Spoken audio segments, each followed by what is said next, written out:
രാസമാലിന്യം കാരണം കൊച്ചിയിൽ മീനുകൾ ഇങ്ങനെ ചത്തുപൊങ്ങിയതോടെ ലക്ഷങ്ങളുടെ നഷ്ടമാണ് മത്സ്യ കർഷകർക്കുണ്ടായത്. കൂട് കൃഷി ചെയ്തവർക്കടക്കം വൻ നഷ്ടമുണ്ടായി.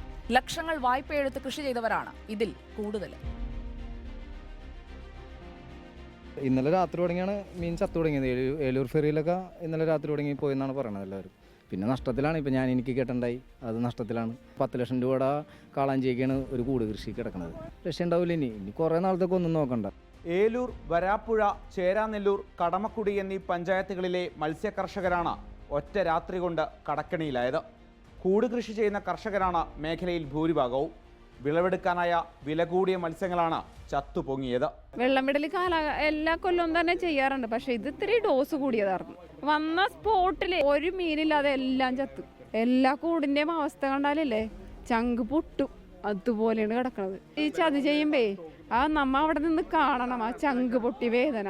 എല്ലാം നശിഞ്ഞ് നാരായണക്കല്ല് പറിച്ചു പോയി കൊണ്ടാണ് ഇവിടെ. ഒരുപാട് നഷ്ടം. കരിമീൻ, കാളാഞ്ചി, ഒരുപാട് പിലോപ്പി, ഒരുപാട് സാധനം നഷ്ടപ്പെട്ടു പോയിട്ടുണ്ട്. ഇത്ര മീൻ ഇവിടുന്ന് പോകുമ്പോഴേക്കും പിന്നെ ഇനി ഇതായി വന്നുണ്ടെങ്കിൽ പൊടിമീൻ പോലും പോയേക്കണില്ലേ, ഇത് കിടക്കണില്ലേ, എല്ലാ പൊടിമീനുമല്ലേ പോയേക്കണത്. ഏതാണ്ട് 8 മാസം മുൻപാണ് ഈ കർഷകർ കൃഷി ആരംഭിച്ചത്. കുറഞ്ഞത് 2 ലക്ഷം രൂപയെങ്കിലും തുടക്കത്തിൽ തന്നെ മുടക്കി. തീറ്റയും പരിചരണവുമൊക്കെയായി വേറെയും ചിലവ്. പലരും വായ്പയെടുത്താണ് കൃഷി നടത്തുന്നത്. അവർക്കാണ് അപ്രതീക്ഷിതമായ തിരിച്ചടിയുണ്ടായത്. സാധാരണ ജൂണിൽ മഴ ശക്തമാകുമ്പോഴാണ് വിളവെടുപ്പുണ്ടാകാറ്. ബണ്ടിന്റെ ഷട്ടറുകൾ തുറക്കുന്നതിന് മുൻപ് മുന്നറിയിപ്പ് പോലും നൽകിയില്ലെന്ന് കർഷകർ പറയുന്നു. പുഴയെ ആശ്രയിച്ച് ജീവിക്കുന്ന മത്സ്യത്തൊഴിലാളികളും പ്രതിസന്ധിയിലായി. ഈ വർഷം മാത്രം 8 തവണയാണ് പെരിയാറിൽ മത്സ്യങ്ങൾ ചത്തുപൊങ്ങിയത്.